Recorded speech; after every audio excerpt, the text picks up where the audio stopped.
It's your boy Fat Fool. Once again, man, we with my dog Ken Miller. Whoop, whoop, whoop. My man funny as a motherfucker, y'all. What's up, man? I want y'all to know, when I seen him in the lobby, I said, man, this dude, he don't look funny. But then as soon as I hear him say what's up, I said, oh yeah, he funny. Yeah, man. It's because people give you that. They're like, man, you don't look funny. Like, what I'm supposed to look like? Like, what funny What does look funny? like? Yeah. You know what I mean? Look, my glass is crooked. That's not funny to y'all. My glasses are crooked as hell, man. But you know, I get that all the time. But I've been doing this for 11 years professionally and been funny forever. Where'd you start? I actually started in Orlando, Altamont Springs. You from this area? Nah, I'm from North Carolina, man. What part? Greensboro. Born and raised Tar Heel, man. I spent 9 years in the Army. Got out the Army, moved down here in 2004. Yeah. A couple years after I started doing stand-up, man. I've been doing stand-up about 11 years now. Was it hesitant for you to get into the craft or to the business? Yeah, because the hardest thing about stand-up is getting in front of people. Getting in front of a group of people you don't know to make them laugh is the hardest thing about stand-up. A lot of comics, we've been funny forever. Your whole life, people. We've been funny forever, but to put together 5 minutes to make people laugh, that's the hard part. So what I did was I just took a bunch of my coworkers. I used to work for Nextel, right? And I took like 60 of my coworkers, right? Get there, kill, what we call in the industry kill. We have a good set.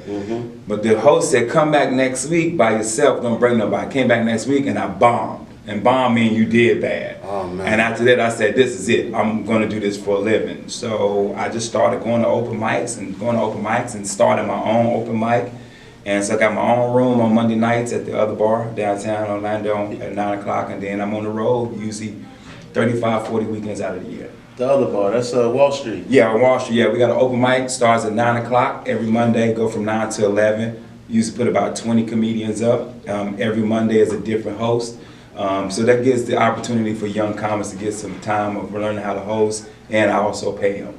So they give us stage time of teaching them how to host the show.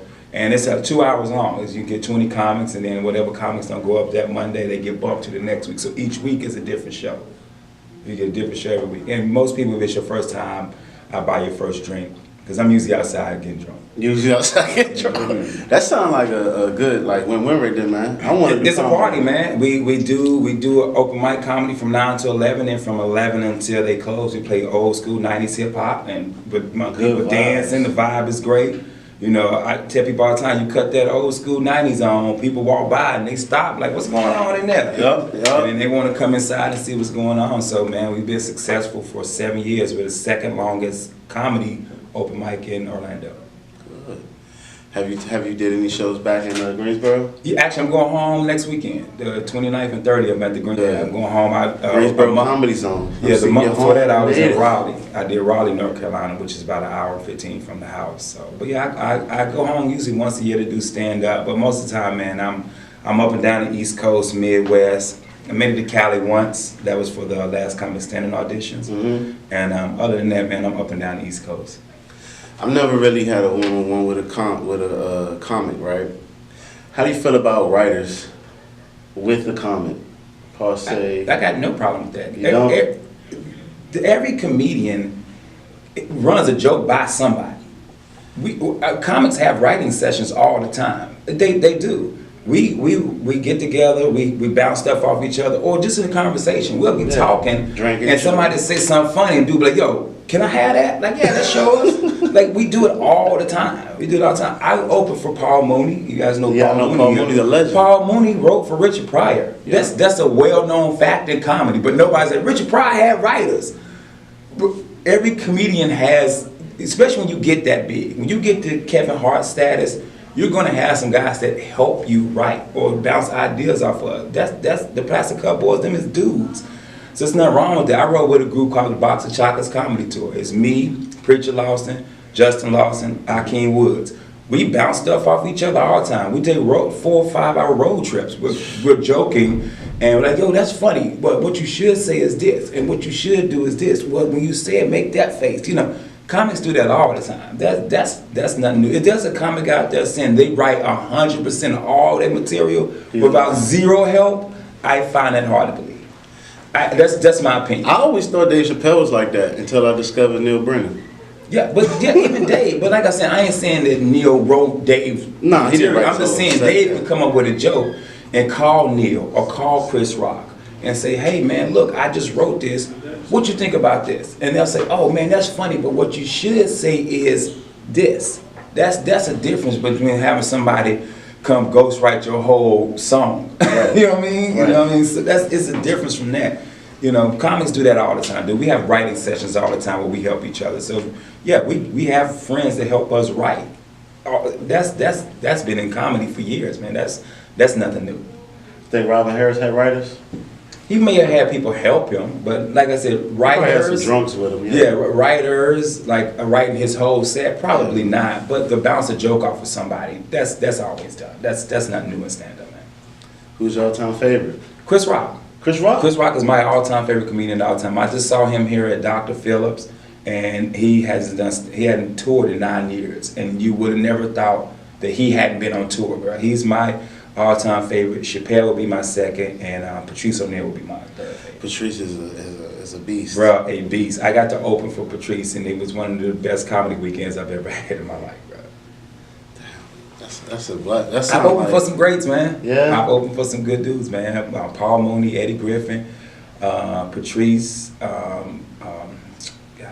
Jim Norton.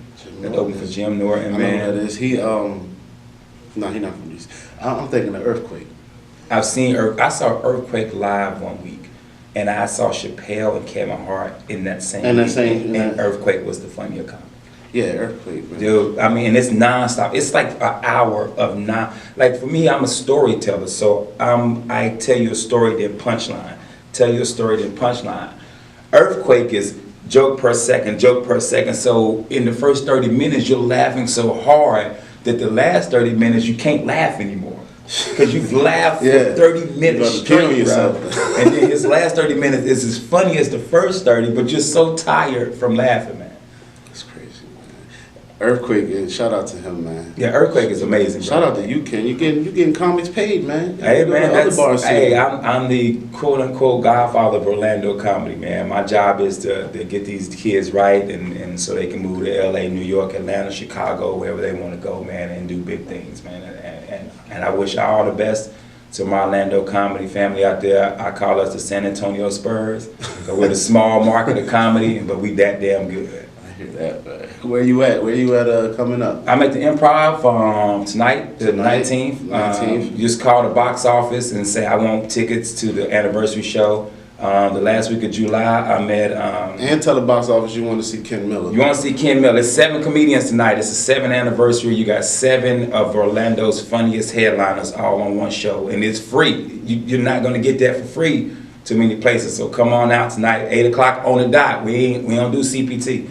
We start all the time. Then I'm coming home, Greensboro. I'll be home the end of July.